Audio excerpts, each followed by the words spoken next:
चुनाव परिणाम आए, मैं शौक तो नहीं था, लेकिन इतना बड़ा फर्क ये उम्मीद से बाहर था, क्योंकि लोकतंत्र तभी मजबूत होता है जब विपक्ष मजबूत होते हैं। और इस बार महागठबंधन हारी नहीं, बिखर गई। जनस्वराज उभरा पर अपनी ही गलतियों में फंस गया। इस वीडियो में जानेंगे महागठबंधन कहाँ टूट गई, जनस्वराज ने कहाँ बड़ी गलतियाँ कर दी, जनता ने क्यों अंधों में काना राजा चुना, ईमानदार कैंडिडेट्स क्यों हार गए, मनीष कश्यप, खेसारी जी जैसे बड़े चेहरे का असल प्रभाव क्यों फीका रहा। नमस्ते, स्वागत है आपका नव चेतना टीवी पे। महागठबंधन हारी नहीं, बिखर गई। और हर घर सरकारी नौकरी, ये एक ऐसा वादा था जिसे जनता ने कहा मीठा इतना भी मत खिलाओ कि बीमारी हो जाए। वहीं राहुल गांधी विपक्षी छवि अपनी मजबूत बना रहे हैं पूरे भारत में, पर बिहार में तालाब, बाइक, फोटो ऑफ सब था, बस सीरियसनेस मिसिंग दिखी। तेजस्वी दिल्ली गए, मुलाकात नहीं हुई और फ़ोन तक नहीं उठाया। जनता समझ गई, जहां गठबंधन में गांठ हो वहां उम्मीद नहीं टिकती।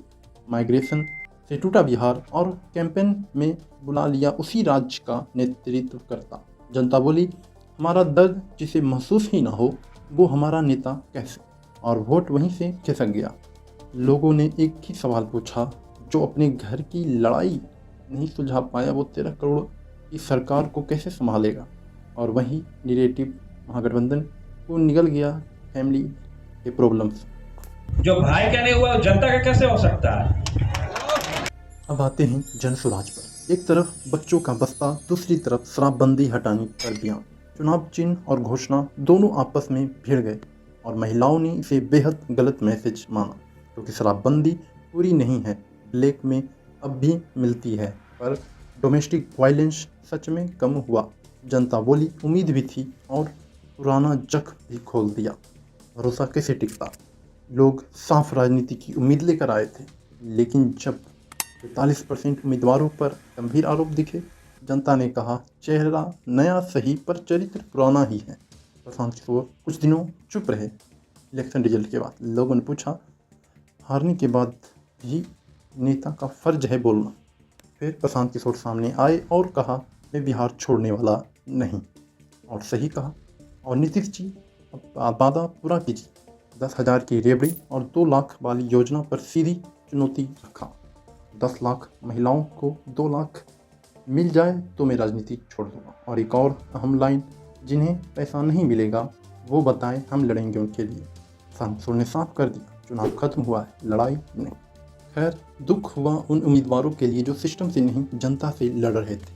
जनता के लिए लाठियां खाई पर वोट नहीं मिला। छात्र नेता दीपक कुमार को और महनार के विपिन सर सबसे सटीक मुद्दा लेकर आए, पर नीतीश जी की अंतिम आंधी के आगे टिक न पाए। लेकिन उम्मीद है अगली बार ये लड़ाई और मजबूत होगी। हाँ, लोग कह रहे हैं बिहार विकास के लायक नहीं है, पर सच कुछ और है। बिहार का वोटर बदलाव नहीं, जाना पहचाना चेहरा चुनता है, क्योंकि डर अभी भी जिंदा है और डर में इंसान वही चुनता है जिसे वो सालों से जानता है। काम करे या ना चलेगा, बस खतरा कम हो।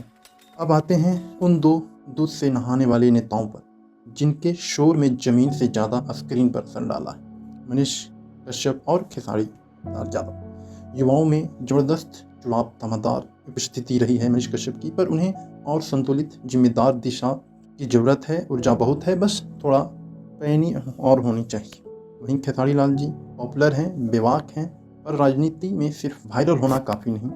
राम मंदिर वाली टिप्पणी और दूध वाली घटना, लोगों ने इसे दोहरी राजनीति समझा। जनता बोली, वोट भावनाओं से नहीं हकीकत पे देंगे। बिहार को निस्वार्थ नेताओं की ज़रूरत है, वो जो 5 साल जनता के बीच खड़े रहे, न कि सिर्फ चुनाव के मौसम में। जैसे केसी सिन्हा सर ने हार कर भी फ्री यूट्यूब क्लासेज पढ़ाएंगे, जन कल्याण करेंगे। जनता ऐसे ही लोगों को ढूंढ रही है जो चुनाव में नहीं, जनता के बीच 5 साल खड़े रहें। अगर ये समझना है कि नीतीश कुमार कैसे जीते, तो पिछला वीडियो मिस मत करना। लाइक, शेयर, सब्सक्राइब और बेल आइकन जरूर दबाएं, क्योंकि ये सिर्फ वीडियो नहीं, हम नव चेतना ला रहे हैं।